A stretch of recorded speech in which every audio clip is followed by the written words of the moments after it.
நீங்கள் பார்த்து கொண்டிருப்பது ஆம்ஸ்டாங் டிவி. அந்த புரட்சி மனப்பான்மையை விதைக்கும் பொழுது பெருவெற்றி கிடைத்து விடுமா, பரிசுகள் வந்து வீட்டு குவிந்து விடுமா, விருதுகள் அவர்களை அலங்கரிக்குமா என்றால் அலங்கரிக்காது. என்னுடைய பேராசிரியர் அருகிலே இருக்கக்கூடிய புதுக்கல்லூரியில் நான் படித்தவன். அங்கே என்னுடைய பேராசிரியர் இன்புலா ஒரு முறை கவிஞர் வைரமுத்து அவர்கள் வந்த சமூக இலக்கிய பேரவை விருதை பெற்றுக்கொண்டு ஆற்றிய உரை எழுதி கொண்டு எப்படி சேது சொற்களின் எழுதி கொண்டிருந்தாரோ அதுபோல் எழுதி வந்திருந்தால் அந்த உரை என்னவென்று இருந்தது, விருதுகளால் சுத்தப்படாத இலக்கிய வாழ்க்கை எனது என்று அந்த உரைப்படம்.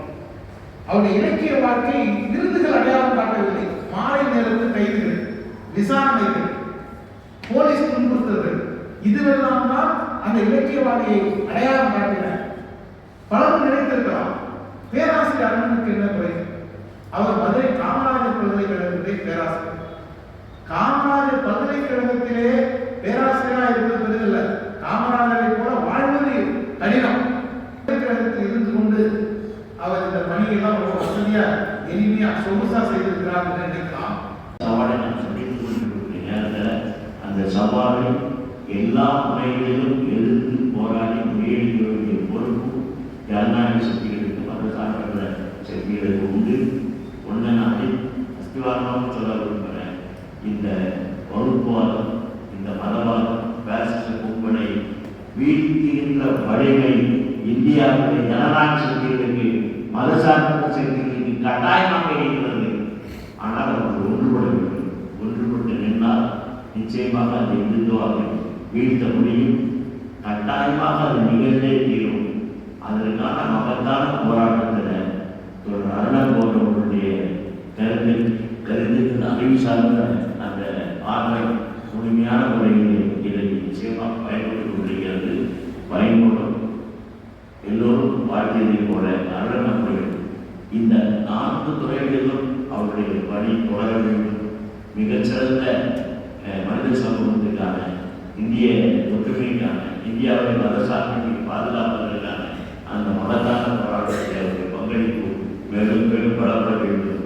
இந்தியாவில் பாசிசத்தை வேரோடு வேரடி மண்ணோடு வீழ்த்துவதற்கான அந்த மகத்தான போரில் ஒரு மகத்தான தூதுவனாக, மகத்தான அடியனாக அவருடைய செயல்பாடு தொடர வேண்டும் என்ற முறையிலே கூறி தொடர் அருணன் அவர்கள் நீடூழிவாக அவர் ஆரோக்கியத்தோடு வாழ அவருடைய குடும்பம் உட்பட மிகச்சிறந்த முன்னுதாரணத்தை ஏற்படுத்திக் கொண்டிருக்கிறது. அது தொடர வேண்டும். நல்ல ஒரு முன்னுதாரணத்தை தொடர்ந்து சமூகத்திற்கு அவர் எடுத்துக்காட்டாக வாழ வேண்டும் என்ற முறையில் தொடர் அருணன் அவர்களை வாழ்த்தி விடைபெறுகிறேன். நிறைய கிடைக்க தொடங்கிவிட்டது படிப்புகள். எனவே நான் 11 வயது செலவழிக்கிறது ஸ்பீக்கர் அவர்களுக்கு ஏதாவது விரும்புவது மாதிரி விஷயமா அப்படின்னு. ஐயோ, நாளைக்கே நான் பேசுகிறேன், நாளை கழிச்சு நீங்க வாங்கன்னு சொன்னாரு. மறுநாளே அவர் பேசியிருப்பது அதுக்கு உரையில் தகவலும் சொன்னார். அதற்கு நான் சென்றேன். அப்புறம் என்னன்னா நடந்துச்சுன்னு எல்லாம் தெரியும். ஸ்பீக்கர் அடையாளமாக, ஸ்பீக்கர் எனக்கு ஒரு முக்கியமான அடையாளமாக ஆனதற்கு முக்கியமான ஒரு காரணமாக பணியாற்ற இருந்தவர்.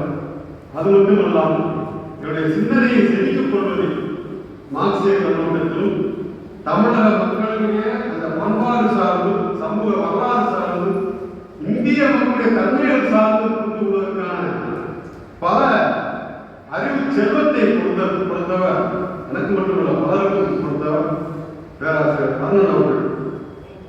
இந்த விழாவுக்கான ஏற்பாடுகள் குறித்து பேசிக் கொண்டிருக்கிற போது அவர் கேட்டது, எனக்கு எதற்கு ஒரு விழா இது, அதன் காரணமாக இந்த விழாவுக்கான கல்வி இன்னும் கூடுதலாக அருணனை போய் சேர்கிறது. அவர் இப்பொழுது ஏற்புரையாற்றுகிறார். பொறுத்துக் கொள்ள வேண்டும். நான் எனக்கு அந்த உணர்வு இத்தனை ஆயிரம் பேரை கொண்ட ஒரு மிகப்பெரிய தயாரிப்புமான அதனுடைய விளைவு தான் அத்தனை லட்சம் பேர் சென்னையிலிருந்து குமரி வரையில் நின்ற அந்த கைகோட்டு நின்ற சுவர்போல நின்ற எவ்வளவு பெரிய தாக்குதல் வந்தாலும் முஸ்லிம் மக்களை காப்பதற்கு ஏதோ ஒரு மனித சுவர் இருக்கிறது. அதை எழுப்பியது தமிழ்நாடு மக்கள் ஒற்றுமை உருவாக்குவது. அப்படி என்றால் இத்தகைய ஒரு பெருசாக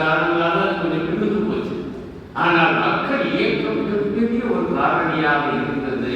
அன்றைக்கு அவர்கள் சற்றை பின்வாங்க வேண்டிய அந்த நிலை உருவானது. மக்கள் ஒற்றுமை இல்லாமல் எதையும் சாதிக்க முடியாது. சுக வாழ்வு கேட்டால் என்ன வந்து இந்த மாதிரி மத அடிப்படையில் எப்படி இருக்கிறது என்பதை பற்றி இவர்கள் பேசுவதில்லை. ஆகவே நாம் அதையும் சேர்த்து பேச வேண்டும். நீங்கள் மக்களுக்காக பேசுவதாக இருந்தால், இந்து மக்களுக்காக பேசுவதாக இருந்தால், தயவு செய்து விலைவாசியை பற்றி பேசுங்கள், வேலையில்லா திண்டாட்டத்தை பற்றி பேசுங்கள். இன்னும் அதெல்லாம் உங்களுக்கு பேச தெரியாது என்றால், அமெரிக்காவிலிருந்து வெளியேற்றப்படுகிற இந்தியர்கள் பற்றியாவது பேசுங்கள். அதானி பற்றி மட்டும் பேசிவிட்டு வராதீர்கள், இவங்களை பற்றியும் பேசுங்கள். அதற்காகத்தான் தமிழ்நாடு மக்கள் ஒற்றுமை வேண்டிய ஜனநாயக இதில் இருக்கக்கூடிய அனைத்து கட்சிகள், அனைத்து அமைப்புகள், அனைத்து அறிஞர்களும் இருக்கிறாங்க. ஆகவே இந்த விழா எனக்கான விழாவாக நான் கருதவில்லை. இத்தகைய நல்ல ஒரு கருத்தியலுக்காக இந்த வேலைக்கான விழாவாக நான் எடுத்துக்கொள்கிறேன். அனைவருக்கும்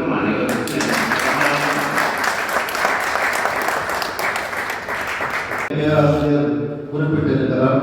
அவருக்கும் நன்றி கூறி, அனைவருக்கும் நன்றி கூறி, இறுதியாக வந்து கலந்து கொண்ட அனைவருக்கும் நன்றி கூறி எனது நன்றிகளை கொடுத்துக் கொள்கிறேன். நன்றி, வணக்கம்.